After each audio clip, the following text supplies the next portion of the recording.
Every time we see each other, we say, how long has it been? 25, 30, I don't know. We were kids when we started.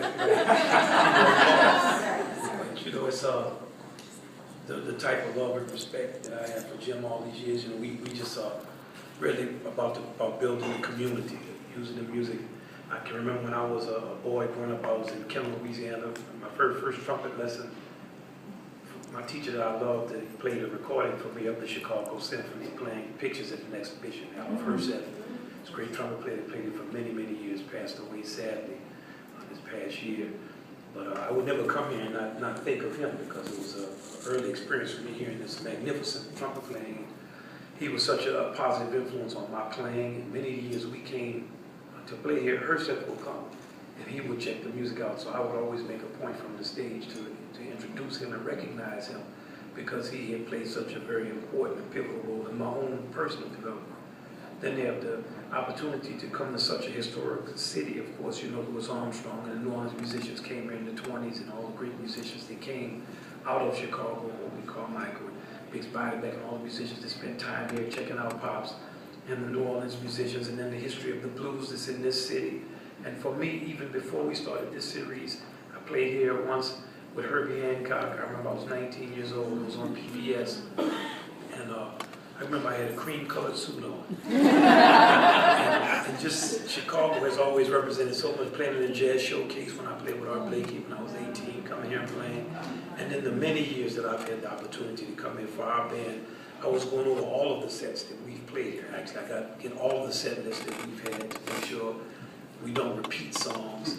I went back about 7 years, and the amount of music that we had played, all the different styles, all the different, the opportunity we had to present this to the different audiences that we've had, the type of warmth and feeling that it's been in every concert we've given here.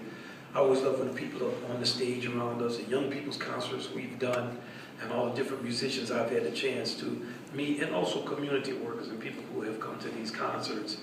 And we always try to just share just the basic feeling of love and the joy and the kind of spiritual uplift that's in the music, but also the intelligence and the communal spirit of jazz music, which is so American and democratic, and it's our democracy at its best. And what Jim has done to bring us here, and the care he takes in presenting us, means something. When I come here, I know we come here, we're going to be with him. And when I just came now and saw him, I said, man, you got a nice tie on. So I'm kind of competing with him too. I don't like this tie, might be better than mine. You know? And it's always so important, because we as musicians and as presenters, we're here because of you. This is the community. People come out and support, bring kids, bring bands, and we're also the community. In that way, it's a big cycle. I mean, I have kids, I've gone to concerts, I go check things out. I always make a point to go check out people at the New York Philharmonic or check out the New York City Ballet and be a part of the community that supports those arts.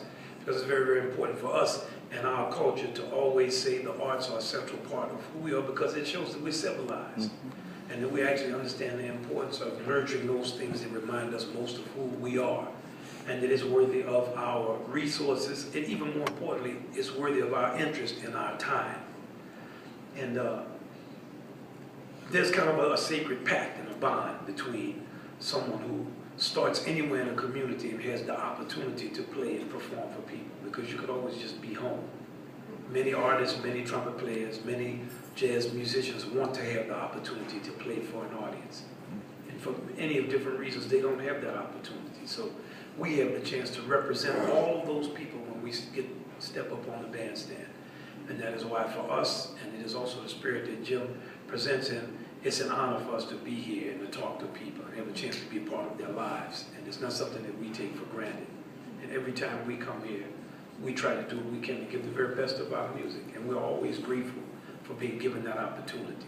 So we're grateful for the support that you give.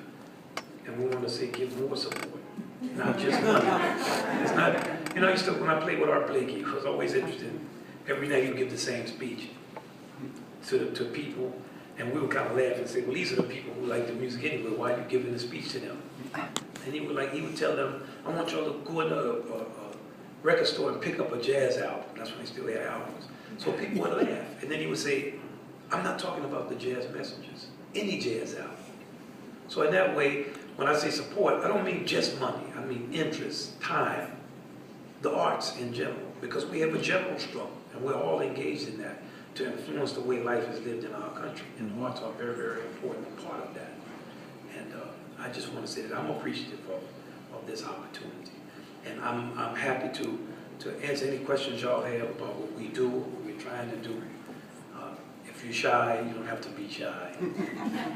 And if you don't have any, I'm just going to go warm up. I have a lot of time to warm up, so I don't know that I need 45 minutes to do that. So, yes, sir. How much of a turnover, if any, do you have in the orchestra? It seems that we've been coming for years. They're all wonderful. You know, it would seem to be hard to find a place in your orchestra for People anybody. don't like to leave. They don't like to leave. I mean, it's we have a very familial kind of thing. A lot of us have parents that were jazz musicians or teachers, and you know, you have to know a lot of music, and it's hard. I hate when somebody leaves. I very seldom let somebody go. It happens when there's a position that's open. We let a lot of people go to get to the person that we're going to use. Generally, the sections determine who they want. We have a couple of young musicians playing with us tonight. Paul Netzella is taking Joe's place. Joe Templey. Joe has been sick all this year. Joe is 84. Oh! So, you know, a lot of times people don't know how old Joe is. So. No. Joe is 84 years old. And we miss him, but he's had like a year of illness. So he was going to come back, and then he got sick with pneumonia. Then he come back. Then he was, you know how that happens when you get to a certain point. This guy was never sick. And so, you know, we're calling him and messing with him. And Ted Nash is not here. Kurt Basher is another young musician that all guys who participated in our Ascension Ellington competition really can play from Massachusetts out. Kurt is maybe 29, 30, and Paul is maybe 30, 31. So, you know, Paul is a student of Joe's. He's been a student of Joe for a long time. Paul really can play. And Kurt, too, he's written music for the band, and he's been a part of kind of the educational efforts of the band. So even when we change members, the people who come in also kind of, they know they're from the culture of it. Kenny Rampton is like the newest addition to our trumpet section. Ryan and Marcus Predup and we've been together for 20 years in the same section. And even though Kenny didn't play with us for many of those years, Ryan was not playing lead, so Ryan switched over to play lead.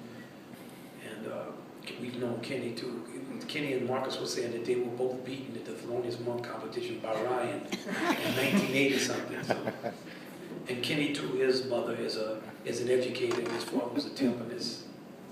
So it's just, we don't have a lot of turnover. Yes? Can you talk a little bit about the progression of jazz, the difference between the pieces that were written 20, 30 years ago versus now, and how your approach is to playing them, and if it's one more complicated or challenging than the other? You know, the music was always difficult. I mean, any music they played in 1915 is hard to play. People always say, well, if we had the tapes of Bach and them, we could play like them. Even if you had tapes of it, you couldn't play like them.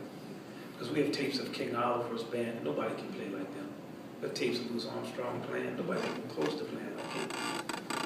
And there's a continuum, and we tend to look at it all as a continuum. What was good is good. And we play music. I think tonight you'll hear a piece Duke Ellington wrote in 1938. Bragging and Brass is still hard to play. And you hear original compositions, things we did last year. We try to play them all with the same spirit. And there are changes in style, but not changes in substance. It's like, are human beings really that different now than they were in 1915? Maybe they're different in terms of, you know, they have different rights, they have this, but I once was in a museum in Bologna, Italy. And they had an Etruscan exhibit. And one part of that exhibit was graffiti on some fountain. So I started to read the graffiti, and it was all, I wonder if so-and-so loves me, so-and-so is an ass. I mean, it's just exactly like what people do today. So, you know, with the human beings, what can we really do? You know, we basically worship God in the way we see. We try to figure out what we're going to make love to, how we're going to deal with marriage, and we're mad at somebody for doing something we didn't like, and How can we make our kids not be? That's all I'm saying. And the music is like that. And also because we're always improvising, we're making up stuff anyway. So the question is, do you know the vocabulary of the music we're playing? And that's many times the challenges of having band members. Because we play music from the whole history of the music. If you don't really know the vocabulary of the music, you have trouble playing with us. I hope that answers. Yes, ma'am. What role do you see the Chicago jazz community having in potentially reaching out to the young people of certain communities where they're having a lot of trouble in terms of the gun violence in Chicago? I think that there's already a lot of educational outreach. I know I was in a lot, so I'm sure there's stuff that goes on all the time. Music is not a solution to people shooting each other.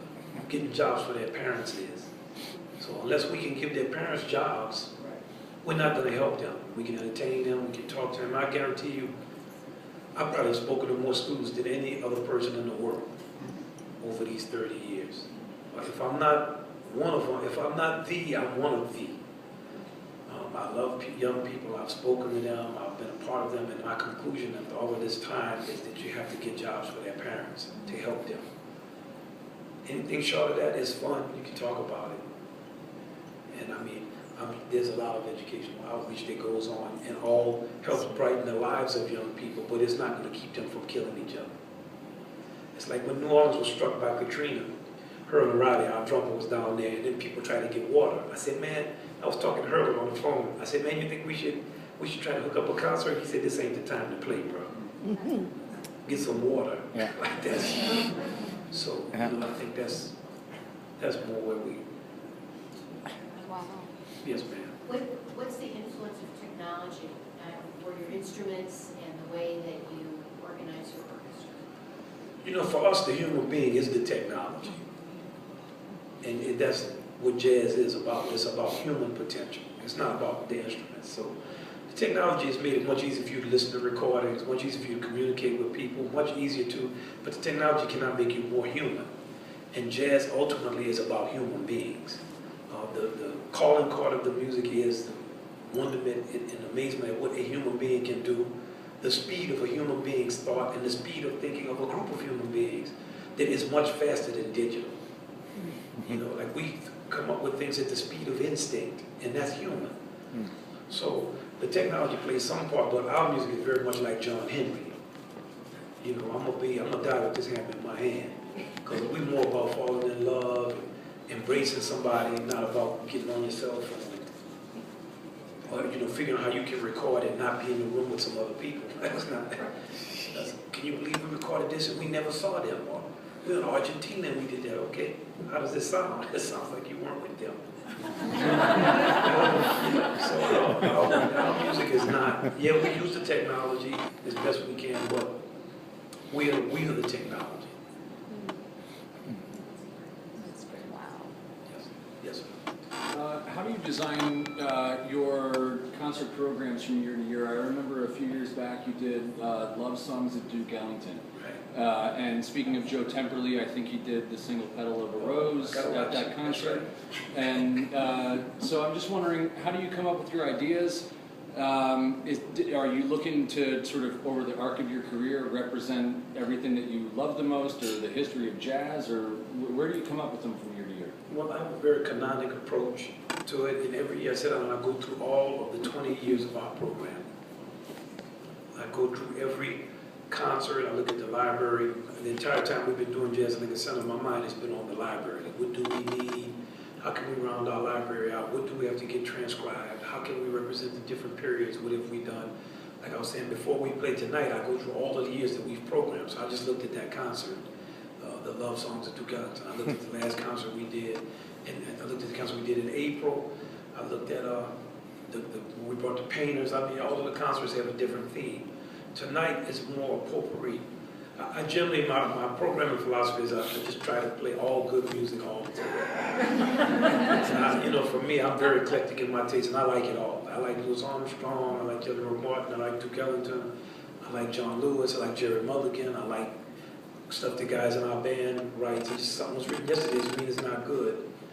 And I try to present and represent all of that. Now, sometimes we have themes. Jim wants to know, well, what are you coming with? Okay, so we talk about what do you want? What do you want us to do? What do you need? And he might say, well, this, the education was that. So we have a dialogue. I kind of know I'm notorious for not being as attentive as I should be. Because I always say, what is it called? Just say all jazz is modern. Drive people crazy. That's always my name on the concert. What is the concert? All jazz is modern. Since 1992, I've been saying that. But I think tonight we're going to do, I actually was on the bus with all the guys, and I talked through all the music with them. Y'all want to do this? You want to do this? A lot of times they want to just do songs that we haven't rehearsed. I said, wait a second, man, you can't pay, people pay money for a ticket. They don't want to hear you non-rehearsed. You know, so just because we played this 3 or 4 nights in a row, nobody has heard it all 3 or 4 of those nights. And so we kind of go back and forth. I think tonight we are going to play some blueses, because we know Chicago, you got to play the blues. And you have to swing. We're going to play some originals. We play some of Duke's music, a couple of Duke's pieces that we like. We always like to refer to his music because he's the touchstone of our institution. And we always say, if his music is not important, none of our music is important. So we try to get out of that kind of, what have you done lately, like a kind of circus act thing that has afflicted a lot of jazz musicians. They were always trying to feel like they were like a seal or something, you know, they had to come up with something new. And to say that new thinking is all of this is important. And you know, most people have never heard Bragging and Brass. Duke didn't play it. So we tend to think like that. I also have to think of what allows everyone in the band to solo. And that's a big problem. Even as I just went through the set list in my mind, I realized that none of the songs I picked has Kurt soloing on it. So a lot of times you're going to see us like talking to each other and looking at who's played, who hasn't played. That's one of the. So I tend to think like this is the 25th anniversary, so we're doing an eclectic mix of stuff. I'm not playing any of my music. Last year we played a lot of mine. We just played a big concert with the Philharmonic, all my music. So it's good to play the guys' music because they're great. They have a lot of great music that we like to play. Did you say you picked up the trumpet at 6? I started playing. I mean, I sound like I was 6, but I had. When did you know you were a musician? Or are you? I think probably when I was like 13 or 14, I got serious when I was 12, and I started to win stuff. So I figured, first I was real sad. Me and Terrence Blanchard were the saddest trumpet players in Louisiana all-district band when we were in 7th grade, and we were the only 2 black dudes in the band. So we looked at each other and we said, man, we the only brothers in here. We the 2 saddest. We got to do better than this. And I always laugh, you know, me and I, when we see each other, man, we were like the 2 saddest trumpet players. So I think when I was 14, I won a competition to play with the New Orleans Philharmonic. So in 2 years, I got a lot better. So I started to think, okay, maybe. And I also was playing in a band, like playing funk tunes, and I mean, I started to play a lot of gigs. So my aptitude, I kind of picked it up. Yeah. Thank you. Yes, sir. Is your mom still? Yes. What's he doing? And what are your brothers doing? My father's still playing. He's still living. He's on the road. He actually is coming off the road this year. He's 79, so he's getting up there. He's kind of tired, but he still plays a gig at a club called Snug Harbor. My older brother Brandon lives in North Carolina. He's still playing. He was just playing at the Lincoln Center a couple of months ago, and he has a band there on the road all the time. My brother Jason plays a lot with Marcus Roberts trio, and he also does a lot of different gigs with his own groups, playing vibes. He's a great whistler, and he plays drums, plays a lot of taste. He has perfect pitch, perfect kind of time, continue when the minute is up. A lot of kind of freak skills, great ears. My brother Delphio has a theater program for kids. He has a big band in New Orleans. His theater kids just won some big national award. And he teaches. He also does a lot of sound production. He's doing this for a movie, doing some sound production for that. My brother Ellis deals with computer hardware for healthcare companies. So he just got a government. He's always been anti-government, but he just got a government job. So I don't know how I feel about that. I have a little brother named Mboya. He's autistic, so he's severely autistic. So he's not verbal, or he lives at home with my parents. So he's trying to deal with that because it's kind of getting challenging for them to raise him and take care of all of his needs. And what did I read about? I think that's everybody. It's a lot of us. It's amazing. Wow. Yes. When you select sometimes you come and you have a protege, somebody that you just, they're not quite there, but you're hoping for them. How do you select them, and then what happens to them do that? Either do they finish school and go off, or? It's up to them. I always go off of their intelligence, you know. I met a kid last night. I'll give you a prime example. So we were trying to go see the basketball game. It's 9 o'clock. We played an outdoor concert in Grand Rapids. It's like 1,900 people. So if I stand by the gate, everybody's going to come. And that means I'm going to stand there and sign for like literally an hour and 30 minutes. I start to calculate how long it's going to take, which I will do. Normally, I don't have a problem. I always am the last one to leave. Jim will attest to that. Always the last to leave. But I said, man, I want to go see this game. So I'm going to just shirk my duties tonight. So a kid came up to the gate, and I said, come with me. He came with me. He was the first one at the gate. I went back to see his Sonny Rollins t-shirt on. He said, man, I live in Florida, and I'm 16 years old, and I'm playing with all older guys. I'm in Pensacola. There's no jazz scene. There's no way for me to play, and I'm struggling with what I'm dealing with. And I know I have talent. When we talk, I talk for maybe 5 minutes. I took him, packed my horn. I went outside with him. I started talking to him. I said, listen, write my website, and I'm going to get back with you. So this morning, I got up, and I had a message from him on my website. There's a guy at Trump named Luigi who runs my website, so he deals with every person like it's him. Because I also met him like that about 20 years ago in Italy. So this kid wrote me one of the best letters grammatically that I've ever received. Just the grammar of it alone was like. So I would pick him. His plan was okay. But what was in his letter was so full of a desire to play, and it was so honest and basic, and had so much information in it. So I haven't written him back, but I'm going to write him. For somebody like that, more mentoring kids, I don't know whether they're going to play or not. But as a person, you don't have to do that much. Other kids I've had, they have a lot more challenges and troubles. I try some kids I've sent to college, some I look at them all like if they were my kid. I look at everybody's kid like it's my kid. So if I can help them, if I can tell them something, if I can help them with what their parents are doing, I try to do that in the amount of time I have. If I can't do it, I still try to give them a kind of feeling and a love and a just basic human feeling that is genuine and for real. And when I tell them I'm going to do something, I always try to do it. So I'm not 100%, but I'm in the 90s.